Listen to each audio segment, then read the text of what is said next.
Hello guys. आज मेरी पहली वीडियो है और आज हम पढ़ेंगे क्षेत्रीय नृत्य।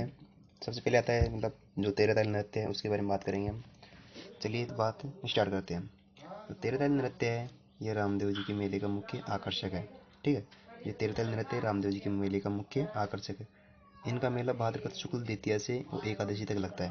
भाद्रपद शुक्ल द्वितीया से और एकादशी तक लगता है। इस नृत्य का जो उद्गम स्थल है वो है पादरला गाँव, पाली।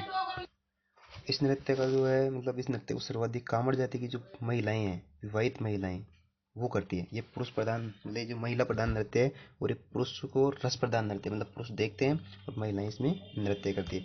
इस नृत्य में 13 मंजीरे का उपयोग किया जाता है। जो 13 ताल नृत्य है, नाम से ही पता चल रहा है कि 13 ताल नृत्य है। तो इसमें 13 मंजीरों का उपयोग किया जाता है। और ये किस प्रकार बने जाते हैं? जैसे 9 मंजीरे दाएं पैर पर बने जाते हैं। दो मंजीरे हैं वो दाएं हाथ की कोहनी बांध देते हैं और दोनों हाथ में पकड़े जाते हैं। इस नृत्य में पुरुष तंदूरा बजाते हैं।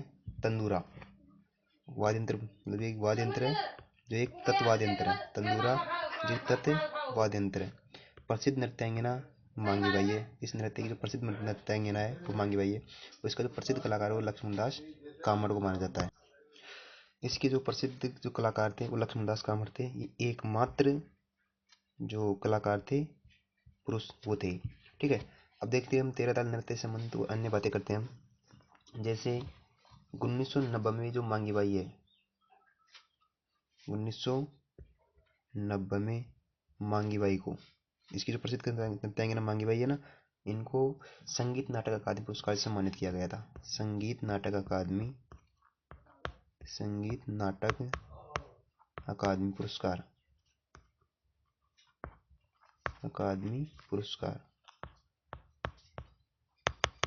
पुरस्कार से सम्मानित किया गया था। ये बात हो गई कि महिला नृत्य करती है और पुरुष तंदूरा वाद्य यंत्र बजाता है। तेरह ताल नृत्य रामदेव जी की आराधना के साथ साथ हिंगलाज माता की आराधना में किया जाता है। जो तेरह ताल नृत्य है ये रामदेव जी की आराधना के साथ साथ हिंगलाज माता की आराधना में भी किया जाता है। 1953-54 में चित्तौड़ के आयोजन जो गाड़िया लुहारों के सम्मेलन में मांगी बाई ने पहली बार ये नृत्य किया था और जवाहरलाल नेहरू ने के सामने किया था। गाड़िया लुहार जो सम्मेलन था चित्तौड़गढ़ में हुआ था और ये जवाहरलाल नेहरू के सामने मांगी बाई ने किया था ये नृत्य, जिसमें प्रसन्न होकर नेहरू ने इन्हें राष्ट्रीय मंच प्रदान किया था। जो मांगी बाई है इनको राष्ट्रीय मंच प्रदान किया था जवाहरलाल नेहरू ने। इस नृत्य का जन्म स्थान जिस पादरला गाँव पाली हो गया। यह नृत्य मुख्य रूप से बैठ कर किया जाता है। यह नृत्य रामदेव जी की आराधना में किया जाता है। वो इस नृत्य में जो मुख्य क्रियाकलाप है जैसे किस प्रकार किया जाता है, जैसे चक्की चलाना, बच्चे को खिलाना, दही बुलाना, ये इसमें प्रक्रियाएं की जाती है। यह मुख्य आकर्षक रामदेव जी मेले का है जो भाद्रपद शुक्ल द्वितीया से एकादशी तक लगता है। ये बात हो गई। फिर आता है वाद्य यंत्र। मुख्य रूप से तंदूरा वाद्य यंत्र है, लेकिन इसके साथ अन्य वाद्य यंत्र जैसे मंजीराम, तानपुरा और चौतारा भी इसके वाद्य यंत्र है। इस नृत्य के जो अन्य कलाकार है वो है मोहिनी, नारायणी और लक्ष्मण। मोहिनी, नारायणी और एक है जैसे लक्ष्मणदास कामड़। ठीक है, चलो नेक्स्ट। फिर आता है अग्नि नृत्य। ठीक है, इस नृत्य का जो उद्गम वो कत्रियासर बीकानेर में हुआ था। अग्नि नृत्य का जो उद्गम स्थल है वो कत्रियासर बीकानेर में हुआ था। सर्वाधिक इस नृत्य को जशनाती संप्रदाय के पुरुष करते हैं और जिनमें कौन करते हैं? जाट सिद्ध इस नृत्य को मुख्य रूप से करते हैं। ठीक है, फिर आता है अंगारों का ढेर। जो अग्नि नृत्य नाम से ही तो अग्नि पर किया जाता है और जो अग्नि होती है जो अंगारों का ढेर होता है उसको धूना कहा जाता है। इसके कलाकार होते हैं सिद्ध यानी जाट सिद्ध। ठीक है, फिर आता है कलाकार धूनी पर नंगे पांव चलता है और इसका एक प्रसिद्ध नारा है, नारा फतेह फतेह। और सिद्ध कस्तम जी का नारा लगाते हैं, फतेह फतेह और सिद्ध कस्तम जी का नारा लगाते हुए इसके कलाकार करते हैं, ये नृत्य करते हैं। इस नृत्य को करने वाले जो नृत्य को होते हैं वो नचनिया कहलाते हैं। नचनिया कहलाते हैं। ये नृत्य सर्वाधिक आश्विन शुक्ल सप्तमी को किया जाता है क्योंकि इसी दिन जसनाथ जी को ज्ञान की प्राप्ति हुई थी।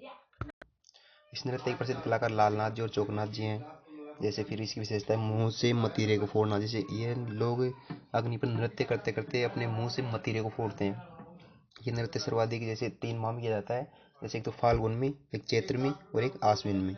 फाल्गुन, चैत्र और आश्विन, ठीक है। इसके नृत्य को नचनिया कहा जाता है। ये हो ही गया अपना। फिर आता है इसका संरक्षण। संरक्षण इसका महाराजा गंगा सिंह ने किया था। गीत, एक सिलो का गीत गाया जाता है इसके अंदर। सिलो का गीत गाकर ये नृत्य किया जाता है। इसके जो प्रमुख वाद्य यंत्र है वो नगाड़ा है, नगाड़ा, ठीक है। और यह आश्विन शुक्ल सप्तमी में किया ही जाता है। और इसके जो वाद्य यंत्र हैं, नगाड़ा, ढोल और बांकिया। इसके 3 वाद्य यंत्र हैं, नगाड़ा, ढोल और बांकिया, ठीक है। फिर नेक्स्ट चलते हैं। फिर आता है चरी नृत्य। यह नृत्य प्रसिद्ध मतलब जो किशनगढ़ अजमेर में किया जाता है, और इसे सर्वाधिक गुर्जर जाति की विवाहित महिलाएं करती है। जो चरी नृत्य है इसको सर्वाधिक गुर्जर जाति की विवाहित महिलाएं करती है। इसकी जो प्रसिद्ध नृत्यांगना है वह फल्गुबाई, और अन्य नाम इसे सुनीता रावत का नाम है। मुख्य रूप से फल्गुबाई इसकी प्रसिद्ध नृत्यांगना है। इस नृत्य में महिला अपने सिर पर चरी रखती है, जिसमें कांकड़ा के बीज व तेल डालकर आग जलाई जाती है। वह जलती हुई चरी के साथ नृत्य किया जाता है। मतलब यह है कि जैसे कोई महिला नृत्य करती है तो अपने सर पर ना चरी चरी धरती है, उसके अंदर जैसे कांकड़े के बीज या तेल डालकर उसमें आग जलाकर ये नृत्य करती है, चरी नृत्य, ठीक है। फिर नेक्स्ट फिर आता है भवाई नृत्य। इसके जो प्रमुख प्रवर्तक हैं वो बागाजी है, नागोजी, ठीक है। इस नृत्य का जो उद्गम है वो मेवाड़ में से हुआ है। यह नृत्य भवाई जाति के द्वारा किया जाता है। इस जाति की उत्पत्ति केकड़ी अजमेर से हुई है। इसके कलाकार सांगीलाल सांगदिया जो बाड़मेर से हैं, सांगीलाल सांगदिया जो बाड़मेर से हैं। और एक अन्य नाम इसका अस्मिता काला का भी आता है। और अस्मिता काला को क्यों जाना जाता है, क्योंकि इन्होंने ये अस्मिता काला मुख्य रूप से जयपुर से है, ठीक है। और इनको क्यों प्रसिद्ध है, क्योंकि इन्होंने एक राष्ट्रीय सम्मेलन हुआ था जयपुर में, उसके अंदर 111 मटकों को अपने सर पर रखकर वर्ल्ड रिकॉर्ड बनाया था इन्होंने, अस्मिता काला ने। अन्य नाम जैसे लाचा प्रजापति, कजली, कुसुम और द्रौपदी का आता है। इस नृत्य में महिला अपने सिर पर मटके रखती है। वह नंगे पांव, नंगी तलवार, थाली की कोर व कांच के टुकड़ों पर नृत्य करती है। चक्रीय नृत्य यह हाड़ौती का प्रसिद्ध नृत्य है। इससे सर्वाधिक कंजर जाति की अविवाहित लड़कियां करती है। चक्रीय नृत्य अविवाहित लड़कियां करती हैं। कंजर जनजाति में नृत्यों से सर्वाधिक निपुण जाती है। यह नृत्य चैत्र के महीने में तेज रफ्तार में गोल गोल चक्कर काट कर किया जाता है।